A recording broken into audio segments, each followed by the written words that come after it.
Good afternoon. Thank you for joining with me this afternoon in this another installment of Growing Together with Christ. And I want to take you to Matthew chapter 8 this afternoon. We're going to look at a few verses from Matthew chapter 8 this afternoon. And I want to ask you a question, and the question is this. Have you ever been in a situation of where you wondered, where is God? Where is He? I've got this storm occurring in my life, and where is God? Perhaps you are one of those this afternoon that you are going through a storm in your life. Perhaps maybe you have just gone through a storm, or going through one now, or rest assured you will be going through one in the near future. What are some of these storms that we go through? Cancer, sickness, divorce, marriage difficulties, child-rearing difficulties, sudden death of a loved one, financial issues.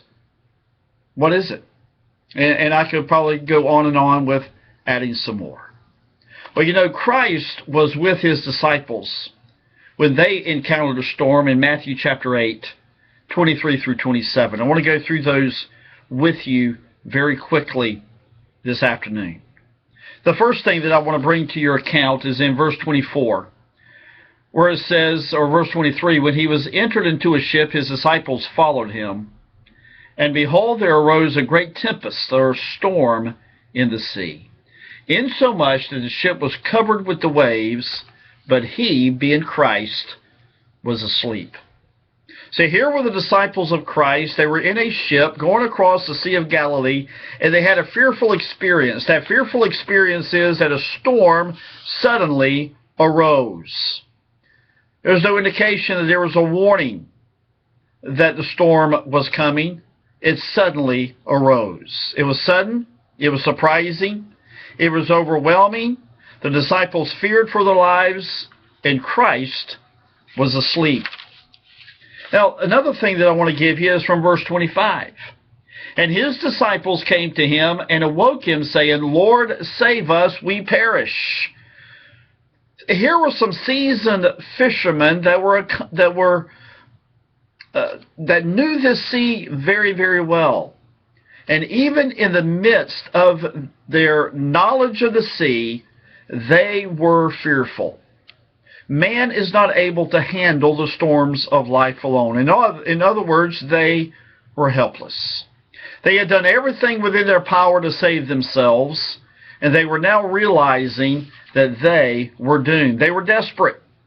They began to cry out to Jesus. Their situation was now totally out of their control.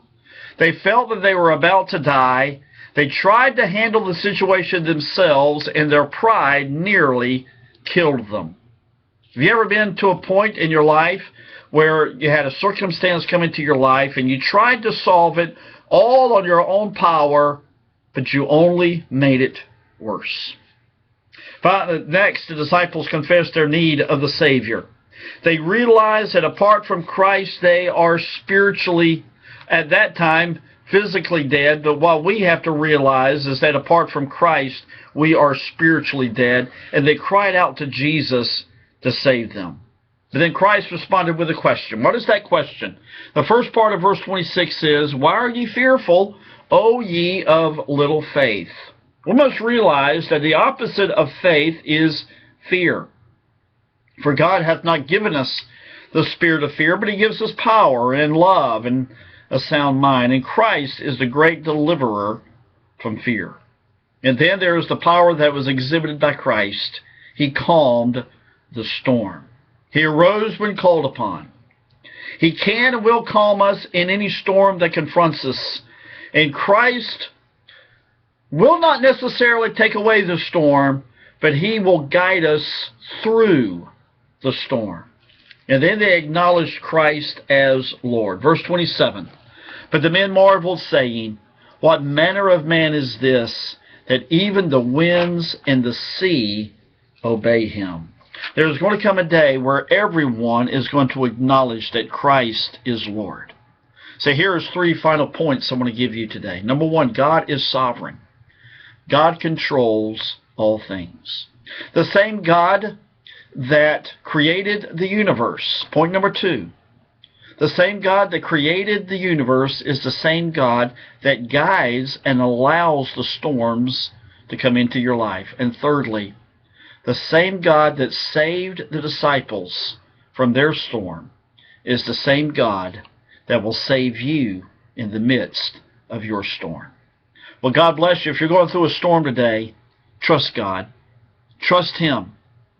Trust Him for spiritual life. Trust Him for regeneration. Trust Him for salvation. God bless you, and have a great day.